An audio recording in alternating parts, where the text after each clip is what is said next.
Guys, no, update lang, no. Dito tayo inabot. FT muna tayo dito.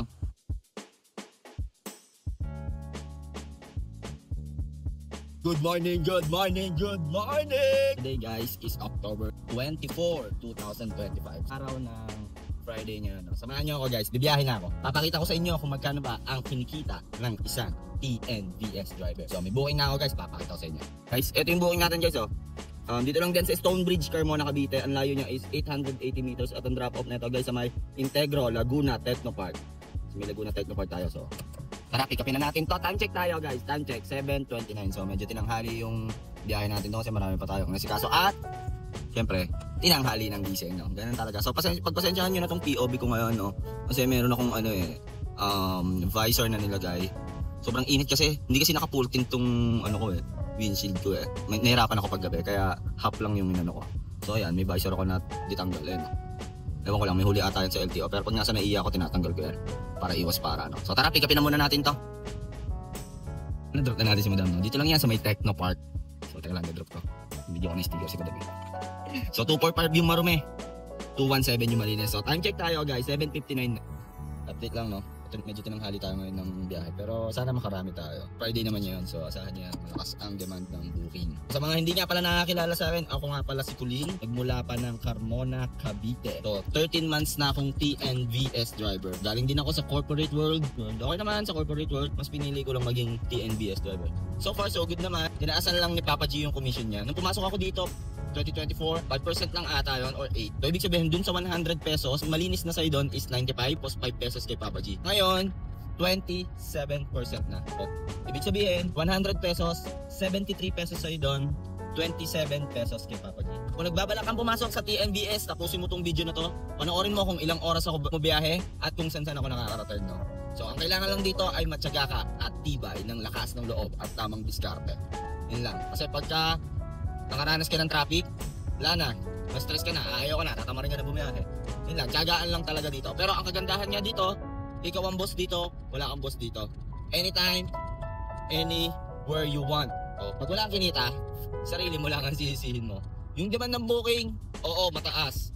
Yun nga lang, yung komisyon is malaki yung binabawas ni Papa G. So kailangan mong damihan ng booking at habaan ng oras. So para may idea ka, 15 to 17 hours ang biyahe dito. 12 hours, siguro may 4K ka. So lagi mo tatandaan, yung kikitain mo ng 2.5 pataas, yun yung take home mo. Labas yung gas mo, labas yung panghulog mo sa kotse, at kung ano-ano pa, doon sa 500 pesos pag pangkain or ano man. So update ko kayo guys pag may next booking nga. Just update lang, no? Tambay lang tayo dito sa may South Forbes yan. South Forbes yan eh, no? Dito, puro subdivision yan eh. Dito ako nakakakuha ng booking pa Manila or kahit saan man. Siyempre, residential yan. Pag dito tayo tumambay, wala pa masyado dyan sa mga mall. So dito tayo sa residential. So update ko kayo guys pag may booking na ako, no? Time check tayo, 8:14 ng umaga. Guys, na update lang pag sinuswerte niya naman, no? Tagal natin nakatambay dito, wala kay Papa G. Teka lang, mag-open muna Papa G. So ayan, no? Nakakuha tayo guys, oh. Silina Mansion ang pick up. Siguro mga layo lang yan saan, mga 3 kilometers. Dito lang din yan sa may Loma Binyan. At ang drop off nito sa may Tanay Rizal, guys. 1,541 ang ating dyan, guys. Ang babayaran ni client 1,541, tapos binigyan ako ni Lalamove ng 100 sa credit ko. Ang malinis sa akin dyan guys is 1,600. So tara, pick upin na natin to. Tara. So ayan guys, no? Kinuha ko na to kay Lala Ride para makakuha agad tayo ng kahit pa paano makakalahati agad tayo ng quota natin to. Baga pa naman, kaya pinalaga ko na to, tsaka galing naman dito sa Binyan, no? So safe naman to. So tara, pick upin na natin si passenger. Medyo okay to guys. Ganda na bigay ni Papa G ni Lala Ride sa atin, no? Kasi wala hindi ako binibigyan ni Papa G ng ng booking eh. So yun na lang gagawin natin diskarte, no? Kailangan natin dumiskarte. So lalaride tayo, tapos doon online tayo, Tanay Rizal tayo, medyo malayo-layo to. Dapat na C5 na lang tayo dito, C5. So ewan ko, baka mag C6B Kutan exit. Tingnan natin, update ko kayo guys. So tara, pick upin na muna natin to.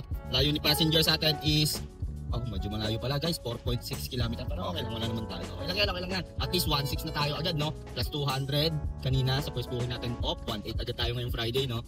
So tara. Barangay Lo, Silina Mansion subdivision. So dyan pick up natin guys. Pasensya na guys, medyo malabi yung POV kasi nga meron ako na itong proteksyon sa init. Init kasi tagos na tagos eh. So sabi ni passenger, pangalawang kanto kaliwa. Ilan kayo sir? C5 guys, no? Naisa na natin yung gamit. Tatlo daw sila, 3 adults and then isang baby. So Pwede na din to. 83 kilometers for 1,600. Pwede na din, pwede na. Pwede na. Pero dapat no, pag ganyan 83 siguro mga 1.8. 1.8 or 1.9 ganun. Kasi sa every 50 kilometers dapat may 1,000 ka doon. Para hindi ka masyadong olats. So pero ito, pwede na to. Sana makakuha tayo doon, no? Pababa, no? Medyo malayo pala, no? Sana hindi ka home. Pero laban lang, no?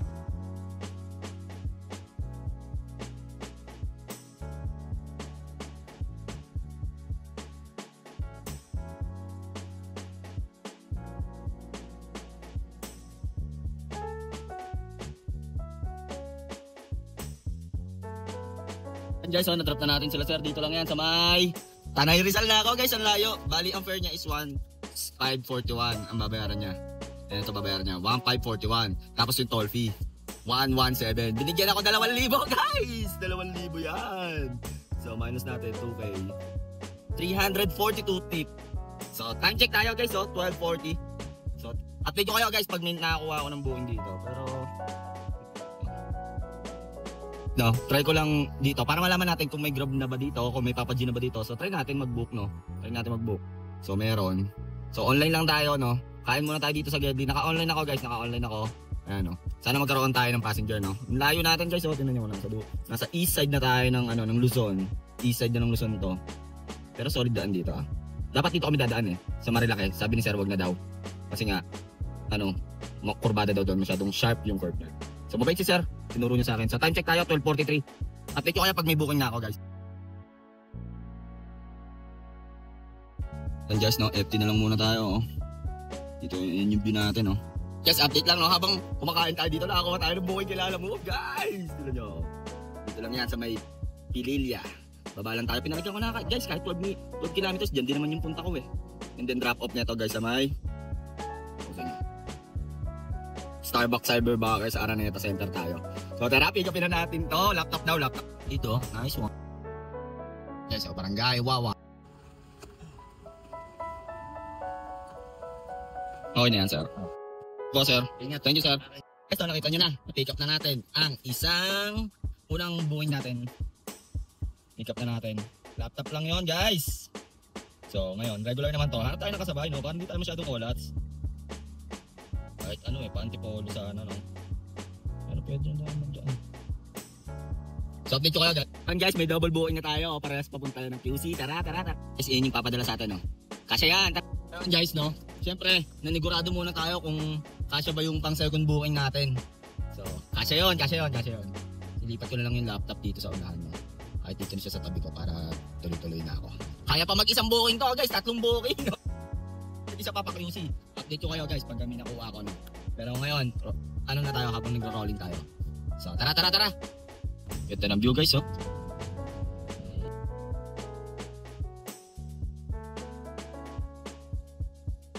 Yan lang po, ma'am. Thank you po ma'am and sir. And guys, so nakuha na natin ang ating second booking kay Lala Move. So ngayon ay pupunta na tayo din sa mas malapit. Dito muna tayo kay sa Quirino to. So may to Paseo 28. Lapit lang din to sa may Araneta Center, no? So pag nakakuha pa tayo ng isang kasabay, pa-QC, buenas na tayo. So update ko kayo guys. Okay, so doble ingat guys. Kaya guys, dito sa boundary ng Teresa at Antipolo. Ingat dyan. Update lang, no? Naplatan pa tayo. Ayun, no? Hey! So guys, update lang, no? Medyo na-stress ako doon, ha? Buti, may vulcanizing dito, ha? May vulcanizing dito sa may ano ba to? Rodriguez Avenue sa may boundary ng Teresa at ng Antipolo. Buti na lang talaga guys, kung hindi kamot tayo sa walang kate. Tara, puntahan na natin si yung pangalawang booking natin. Doon muna tayo mag-drop tapos sumunod sa Araneta Center tayo, no? So tara. Cubao, Isdado, makapag-outreach. So ayan guys, na-drop na natin yung pangalawang booking natin. Yun yung una natin din-drop. Para yung unang booking, dito natin ilalagay na-drop sa may Cyber Park, sa may Starbucks. So na-inform ko na si client. Sabi niya ay monitor na lang daw niya yung location ko. IT yon, IT. So laptop yung nila pinadala. So tara na, drop na natin to at balik na tayo kay Papa G. Depende kung mag-online pa tayo kay Lala. So update ko kayo guys. Papa, thank you po sir, ingat po kayo, God bless po. Guys, na-drop na natin yung natin, kinuha na ni IT man yung natin, no. So confirm na yan.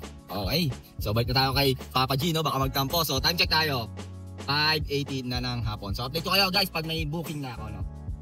Guys, update lang, no, may booking na tayo kay Papa G. Viris Pianos sa Green Hills to, San Juan. Ang layo niya is 2.4 km, medyo malayo.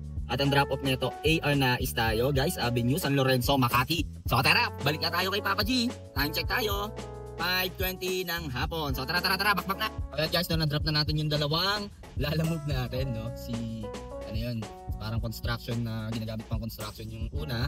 Then yung pangalawa, laptop naman. Dapat nga mayroon pang isa eh. Kaso nga lang nawala ako sa diskarte. Gawa ng, yun yan, naplatan tayo. Buti na lang may reserva tayo, no. At nakahanap agad tayo ng vulcanizing shop. Marunong naman ako magtanggal. Kaso nga lang, para lang sigurado, no. Baka kung ano pa yung magawa ko, hindi ko pa mahigpitan eh, no. So, hindi naman sagad na sagad yung plot, pero may konting hangin pa na natira. Buti dun sa may zigzag, mayroong vulcanizing. Tapos dito, online agad tayo kay Papa G. So, sana makarami pa tayo. So, siguro nakakaano na ako. 3.6, 3.7, ganun lang. So, update ko kayo. Mamaya papakita ko sa inyo kung magkano ba ang kinita natin for today's video, no? So, tara. Dito ang traffic guys, oh. Let's go.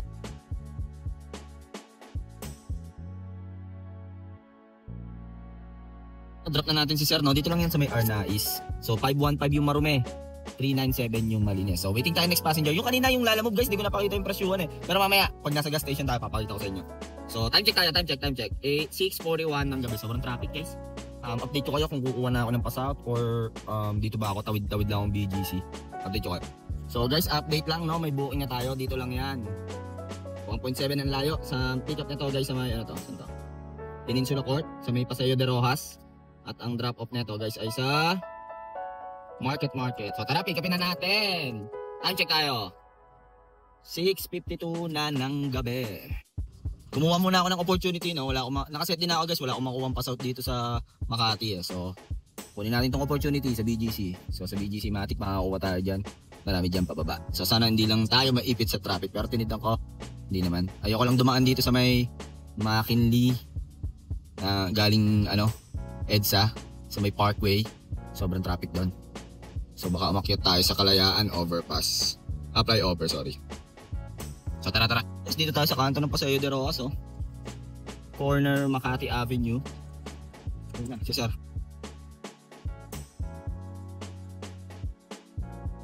Na-drop na natin si Bossing, no? 326 yung fare niya guys. Dito yan sa Market. 250 Malinis, oh. May booking tayo guys. Ito matindi, oh. UB Express Terminal. Dito lang din sa may Market yan. Yun niya drop off guys, oh. Dulo ng Pilipinas. Las Bañas tayo, tara. Para malapit na sa atin to. Ikapin na natin to. Ikot lang tayo. So time check, 7:45. Inaccept ko na to, sayang kasi medyo malaki yung fare eh.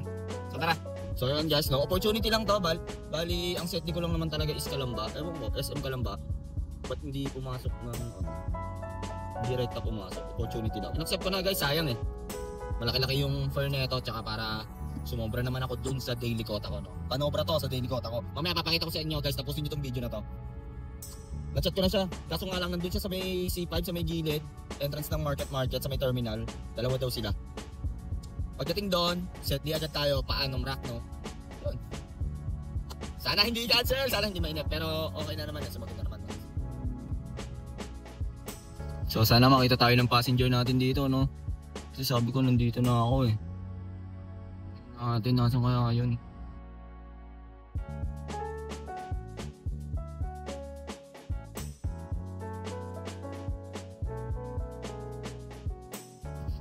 So ayun, na-drop na natin sila Ma'am Sir, dyan, oh. Dito lang sa may, Patong Malaki. Ba? Tama ba? Los Baños, may paakyat to ng ng UPLP. So 2130 yung fare nila, tapos 234 yung toll fee. Okay. So wait lang, kakaskas ko. So 2364 Marume, 1596 yung Malinis doon, no. So time check tayo, 9:48 na. So set din na tayo guys. Pauwi sa atin. No? Baka makakuha pa tayo dito. Rolling tayo. So update ko kayo guys pag may booking na ako pa uwi. Nabi na tayo. Kultang na ulit tayo guys. Oh. Ayan yung total na natakbo. So yun guys, no late na tayo nakarating. Alas 12 na guys. Oh, mag-alas 12 na. Kasi nga pinang-ayos ko pa yung gulong dun sa pinagkaayusan ko sa may Binyan. Doon ko gusto magpagawa eh. Ayoko dun sa may Antipolo. So all in all, okay naman. Nakita nyo naman yung cash tip. Yung kay Lala Mog. Tsaka kay Papa Gino. Okay naman. So sumobra lang tayo siguro mga 400-500 dun sa daily quota natin. So ayos din yung ruta natin no. Nung nasa Nubali ako, biglang dumating yung opportunity kay Lala Mog yun. Nakakuha tayo doon, tapos double booking, papuntang QC Parehas, tapos pa Makati, and then sa Makati, tawid ng BG, Market, and then sa Market, Los Baños. Tapos yun, di na ako nakakuha Los Baños. Nag-crawling na ako papunta dito sa bahay. Siguro mga 32 to 35 kilometers, talo na ako siguro doon ng mga 150 or 175, mga ganun lang din. Pero all in all, okay naman yung biyahe natin. Anong oras ba tayo umalis? 7:30. So mga 16 to 17 hours na tayo sa labas. Kasi nga gawa ng pinaayos ko pa tong gulong eh. Pero bukas, Sabado, di ako mag-a-alarm kung anong oras na ako magising. Papahinga ako no. Tapos pagkagising yun, biyahe na ulit. Di ako mag-alarm. Wala naman ako hinahabol. Hindi ko nakuha yung incentives guys. Hindi ko nakuha yung incentives na sayang. Yung weekly na 1.4 ata yun. Sayang di natin nakuha. Pero doon sa KGR malapit na tayo 363. Parang 77 na lang ata kulang ko. Tapos bukas may incentives saka Sunday 765. Pilitin natin makuha yung sayang din yun eh no? So yun lang guys, maraming salamat nga pala sa suporta nyo. Huwag nyo kalimutan mag-like, comment and share at i-hit mo na rin syempre ang notification bell button para updated ka sa mga biyahe natin no? So hanggang dito na lang guys, masyadong mahaba na tong video na to. Kung ano man ang diskarte mo sa buhay, araw-araw mo lang galingan, makakamit mo rin ang tagumpay. It's your boy KOL, ayan, signing off, peace.